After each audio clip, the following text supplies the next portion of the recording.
नमस्कार मंडळी, simple and tasty रेसिपीमध्ये सगळ्यांचं खूप मनापासून स्वागत आहे। आज बनवणार आहोत अशी डाळ तडका की शेजारीसुद्धा विचारतील रेसिपी देना। इतकी टेस्टी, चविष्ट, भातासोबत खा, भाकरीसोबत खा किंवा चपातीसोबत खा, अप्रतिम आणि अगदी सुंदर अशी टेस्ट येते या डाळ तडक्याला। तर चला बघूया आज रेसिपी। तर सगळ्यात अगोदर कुकरच्या डब्यामध्ये मी 1 वाटी चण्याची डाळ घेतली। आजचा डाळ तडका हा चण्याच्या डाळीपासून बनवायचा आहे। त्याच्यानंतर मी इथं 2 चमचे मसूरची डाळ घातली आहे, त्याऐवजी तुम्ही इथं मुगाची सुद्धा डाळ वापरू शकता। आता ही डाळ मी व्यवस्थित अशी स्वच्छ धुवून घेतली आहे, बघू शकता। आता ह्याच्यामध्ये दालचिनी आणि 4-5 काळी मिरी घातलेली आहेत, त्यासोबत हळद घातली, थोडंसं मीठ घातलं। आता ह्याच्यामध्ये मी पाणी घालणार आहे आणि 3 ते 4 शिट्ट्या करून ही डाळ शिजवून घेणार आहे। अगदी डाळ आपल्याला बारीक शिजवायची नाही, ह्याच्यामध्ये जी चण्याची डाळ आहे ना ती अख्खी दिसली पाहिजे, पण डाळ छान शिजली पाहिजे। तर इथं बघू शकता 4 शिट्ट्या करून डाळ अगदी मस्त शिजली, दाखवते तुम्हाला। डाळ अजिबात जास्त शिजली नाही, पण मस्त अशी मऊ शिजली गेली। अजिबातही डाळ कुठेही जास्त अशी म्हणजे शिजली नाही, डाळ अख्खी डाळ दिसते। आता इथं बघा तडक्यासाठी मी इथे 1 मोठा कांदा बारीक चिरून घेतलेला आहे, लसूण आणि आल्याचा ठेचा करून घेतलेला आहे 2 चमचे, हिरवी मिरची घेतली, लाल मिरची घेतली, त्यासोबत 1 मोठा टोमॅटो बारीक चिरून घेतलेला आहे। तर कढईमध्ये सगळ्यात अगोदर तेल गरम करायला ठेवलेलं आहे। तेल गरम झाले, त्याच्यामध्ये मी जिरं घातलं। जिरं छान तेलामध्ये फुटल्यानंतर बारीक चिरून घेतलेला कांदा घातला आहे। आता कांदा हलकासा परतून घेतल्यानंतर याच्यामध्ये जी बारीक चिरून ठेवलेली हिरवी मिरची 1 आणि लाल मिरची 1 घेतली। त्याच्यामध्ये मी तिखटसुद्धा वापरणार आहे, त्याच्यामुळे मिरची 1-1च घेतलेली आहे।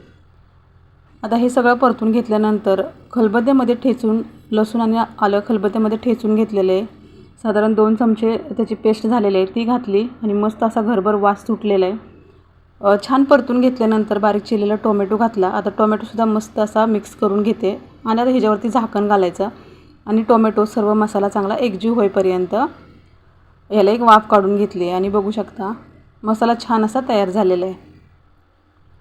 आता सुके मसाले घालायचे आहेत। तर कांदा लसूण मसाला घातला, अर्धा चमचा हळद घातले, थोडासा गरम मसाला घातला आणि थोडंसं मीठ घातलेलं आहे। आता हे सर्व मसाले चांगले मी परतून घेणार आहे इथं आणि छान असा हा मसाला तयार झाला आहे, म्हणजे आपल्या चणा डाळीचा तडका हा तयार झालेला आहे। आता ही शिजवून घेतलेली चण्याची डाळ मी ह्याच्यामध्ये घालून घेते, व्यवस्थित मिक्स करते। आता ह्याच्यामध्ये आवश्यकतेनुसार मी पाणी घालते।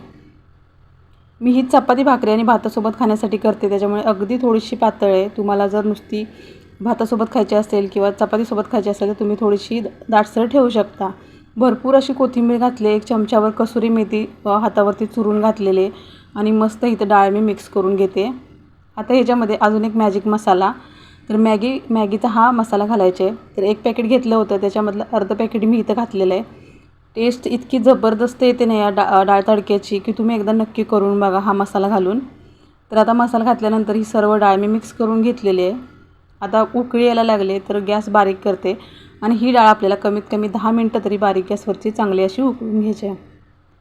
तर 10 मिनटानंतर बघू शकता इथं मस्त तयार झाली आपली चणा डाळीचा तडका, अगदी हॉटेलपेक्षासुद्धा भारी चवीचा आणि अगदी झटपट बनणारा डाळ तडका। तर तुम्हाला रेसिपी आवडली असेल तर ही रेसिपी तुम्ही एकदा तुमच्या किचनमध्ये नक्की करून बघा, तुमच्या घरचेसुद्धा खुश होतील आणि लाईक शेअर सबस्क्राईब करायला अजिबात विसरू नका।